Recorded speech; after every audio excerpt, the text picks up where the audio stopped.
Edinho, seja muito bem-vindo. Edinho Silva, nosso sociólogo e nosso comentarista de cidadania. Muito boa noite. Boa noite, Dalcides. Mais uma vez, é uma alegria muito grande estar aqui no Tribuna. Mesmo enfrentando temas como esse, saneamento básico, mas hoje eu quero fazer assim, o programa sobre algumas feridas que o Papa se refere. E o Papa deu uma entrevista fantástica a uma revista italiana, que eu citei agora há pouco, e ele dizendo algumas coisas assim. Eu vou até ler aqui porque realmente eu quero pegar a frase dele. Edinho, ele diz assim: a igreja é um hospital de campanha. Depois de uma batalha, a igreja tem que cuidar das feridas do povo. E você, como sociólogo, e você como alguém que está atento às questões de cidadania, a pergunta é: quais são as feridas que o Papa está se referindo? Olha, Dalcides, a manifestação do Papa chamou a atenção do mundo todo, né? Eu penso que o Papa Francisco, ele tem tido uma postura de aproximação da igreja da realidade da população. É uma igreja que, de forma muito tranquila, nesses primeiros meses de papado, tranquila no sentido do seu jeito humilde, né, do seu jeito tranquilo, mas de uma forma muito firme ele tem proposto mudanças profundas na postura da igreja. Uma igreja que seja muito mais acolhedora, uma igreja que esteja presente na vida do povo brasileiro, na vida do povo, isso em relação à manifestação que ele fez aqui no Brasil. Sim. Na Itália ele chama a atenção para a questão do desemprego, né, dessa loucura pelo acúmulo, né, da idolatria pelo dinheiro. Ele chama a atenção da pobreza para os continentes, para o continente africano, para a América Latina, enfim, um Papa que quer a igreja presente na vida do povo, né, uma igreja atuante, uma igreja com prática. Tanto que quando ele faz a manifestação na Itália essa semana, ele diz: olha, eu não quero que as minhas palavras sejam palavras falsas, eu quero palavras que sejam vinculadas à ação. Né? Um Papa que quer uma igreja que tenha ação, que vivencie a sua fé. Né? Na ilha da Sardenha, a postura dele foi muito clara, né? Quando ele diz assim: o mundo está caminhando cada vez mais para essa idolatria do dinheiro, como ele tem chamado. Esse desespero em se ganhar cada vez mais a um preço que tem sido o preço de vidas. Quando a gente ouve um Papa com tanta ênfase dizendo isso, e ele escolhe o lugar certo para ir a uma região pobre, sofrida da Itália, e a despertar não apenas os italianos, mas o mundo todo. Esse nosso Papa Francisco, realmente, quando ele fala sobre o vigor, né, de um mundo novo, mas que começa pelo combate à pobreza, ele está falando exatamente aquilo que talvez seja a grande ferida da sociedade. Olha, quando ele escolhe, nós já falamos inclusive disso aqui, né? Quando ele escolhe o nome Francisco, ele dá um sinal, né? Ele faz uma opção. Francisco, se nós formos remeter ao Francisco de Assis, é o Francisco da sustentabilidade, né? É o Francisco que faz a opção, né, pela natureza, pelo equilíbrio, pela sustentabilidade. Portanto, é um Francisco que está preocupado com o desenvolvimento do mundo de forma equilibrada, né? Um desenvolvimento onde as questões do meio ambiente, as questões da natureza sejam pautadas. Então ele faz a opção por um Francisco que tem identidade com a natureza e tem uma vocação com os pobres. Portanto, um Francisco que faz uma opção de viver na pobreza e na humildade. E ele, diante da crise econômica que hoje o mundo vive, né, que a Europa vive, e ele vai na região mais pobre da Itália, e ali ele questiona um modelo de acúmulo de riqueza que levou a essa crise internacional que nós estamos vivenciando, portanto, um modelo de financiarização da economia, né, onde efetivamente o lucro é mais importante que o ser humano, o lucro é mais importante que os valores humanos. E ele questiona exatamente isso. Não se deve idolatrar o dinheiro. O ser humano é mais importante, o ser humano é o centro. O centro não pode ser o dinheiro. Quando ele fala, por exemplo, uma expressão como um sistema sem ética, ele diz, é preciso uma sociedade diferente. Ao mesmo tempo, eu fico imaginando a repercussão dessas palavras ao redor do mundo. Você, como sociólogo, qual é a análise que você faz da força dessas palavras numa realidade como a nossa, por exemplo, Brasil?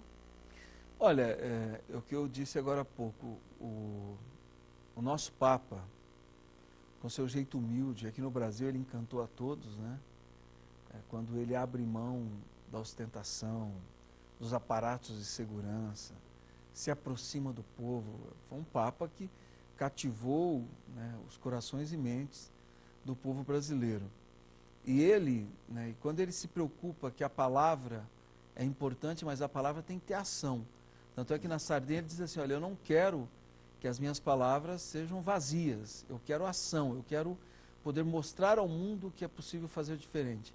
E ele questiona exatamente essa ética, onde o ter vale mais que o ser, onde o acúmulo vale mais que as relações humanas, que as relações humanitárias. Eu não tenho nenhuma dúvida que é um Papa que já está fazendo, mas vai provocar reformas profundas na igreja, fazendo com que essa igreja se aproxime cada vez mais da realidade do povo, no caso, né, quando ele vai para a Sardenha, de um povo que sofre com o desemprego, que sofre com a crise econômica. Quando ele veio para o Brasil, ele também chamou a atenção para os problemas brasileiros, e ele está chamando a atenção do mundo, né, para que essa igreja, a nossa igreja, a igreja tenha efetivamente uma ação no sentido de mostrar, de provar, né, de ganhar os corações, né, na busca de uma sociedade que seja mais justa, mais humanitária, mais igualitária. Edinho, eu tenho visto também uma característica interessante. Um Papa sereno, tranquilo, que não quer que todo mundo venha para os contornos da Igreja Católica. Me parece que a palavra dele serve para o católico, serve para o muçulmano, serve para todos. O discurso dele é intenso, mas, ao mesmo tempo, é um discurso que se abre, não é um discurso que se fecha. Você tem a mesma impressão? É um Papa do diálogo, né? Do diálogo interreligioso, da aproximação.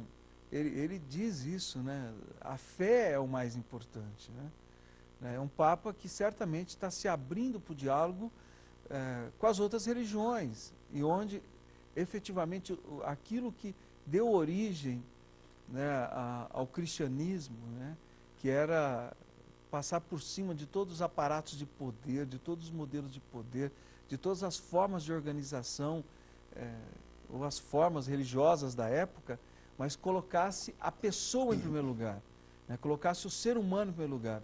Então, é um Papa do diálogo, é um Papa da unidade, né? E me parece que essas são as feridas principais que ele está com todas as forças querendo atacar, ou então querendo cuidar, melhor dizendo. Tem outras questões, né? Quando ele diz assim, frase dele, abre aspas, nós não podemos insistir somente sobre questões ligadas ao aborto, ao casamento homossexual, ao uso de métodos contraceptivos. Uma pastoral missionária não está obcecada pela transmissão desarticulada de uma doutrina a impor insistentemente. Se o cristão é legalista, ele não vai encontrar nada, nenhuma perspectiva. Isso é muito sério, isso é assim, uma mudança de abordagem, de perspectiva. É profundo, por quê? Nós, no Brasil, e em outros países nós vivenciamos isso também, uma concepção de igreja que é uma igreja punitiva. Quando ele diz de uma igreja legalista.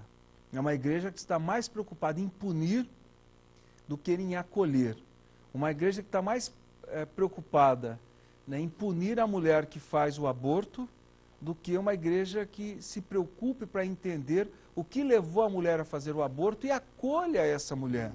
Ela é um ser humano que precisa ser acolhido, porque é evidente que o aborto é algo que agride a mulher, não só fisicamente, mas agride psicologicamente. E ninguém sabe os motivos que levaram a mulher ao aborto. O que ele está pedindo é que a igreja acolha, seja uma igreja que traga para dentro essa mulher sofrida, uma igreja que efetivamente seja mãe. É a mesma coisa em relação aos homossexuais. Quer dizer, nós vivenciamos um período no Brasil onde se tentaram criar a identidade da igreja como sendo uma igreja que perseguia homossexuais, que perseguia as mulheres que faziam aborto e que colocava a questão dos métodos conceptivos como o mais importante. O que ele está dizendo? Não, o mais importante é o ser humano, Certo. o mais importante é a pessoa. O Cristo é o Cristo acolhedor, o Cristo é o Cristo que acolheu a mulher adúltera, é o Cristo que acolheu a pecadora, né, a prostituta, é o Cristo que acolheu o tempo todo, que acolheu o leproso, o marginalizado, o excluído. Esse é o Cristo.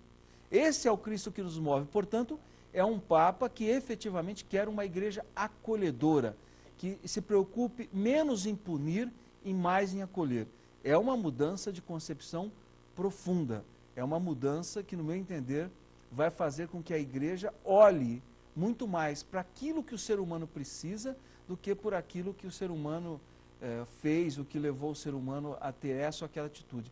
Portanto, o ser humano, né, efetivamente vira o centro da ação da igreja. É profundo e é muito bonito. Eu estou atento exatamente às palavras que você está falando e pode ser que alguém em casa diga, nossa, mas o que eles estão conversando? O que é isso? São todas palavras do Papa Francisco. Tanto você quanto eu e aquilo que a gente conversou aqui é exatamente aquilo que anda dizendo o Papa Francisco. As questões são importantes, existe uma doutrina, ao mesmo tempo, misericórdia. Me dá a impressão, cada vez mais, que o Papa Francisco vem em busca daquilo que é evangélico, daquilo que é a essência do evangelho. O Papa quer uma igreja acolhedora, que saiba acolher, uma igreja que seja mãe. Né? A mãe não é aquela que penaliza, que pune, é aquela que acolhe, né? que quer todos os seus filhos perto, né? Que quer os seus filhos para que eles sejam cuidados. É essa igreja que o Papa Francisco quer, não só para o Brasil, mas para o mundo todo. Eu não tenho nenhuma dúvida que nós estamos diante de um Papa que tem uma missão muito bonita, que está nessa virada de século que nós estamos vivenciando, portanto, um século de profundas mudanças, transformações, onde a tecnologia assume um papel fundamental, onde a capacidade de acúmulo de riqueza se acelera de forma vertiginosa, onde os valores estão sendo transformados a todo momento. O Papa pede para que a gente possa parar, olhar, entender o que está acontecendo e colocar o ser humano no centro das nossas ações. Portanto, é um Papa, é um profeta diante de um mundo que vive hoje, né, marcado por tantas contradições. Né? Então, eu quero dizer a você, Dalcides, que eu estou encantado, impressionado com esse Papa que, no meu entender, veio para dizer coisas profundas para todos nós que temos fé nessa virada de século, não tenho nenhuma dúvida. Recebi nessa noite Edinho Silva, ele que é sociólogo e nosso comentarista de cidadania. Edinho, como me faz bem essas nossas conversas? Então, já estou esperando quarta-feira que vem. Muito obrigado, Dalcides, eu que agradeço.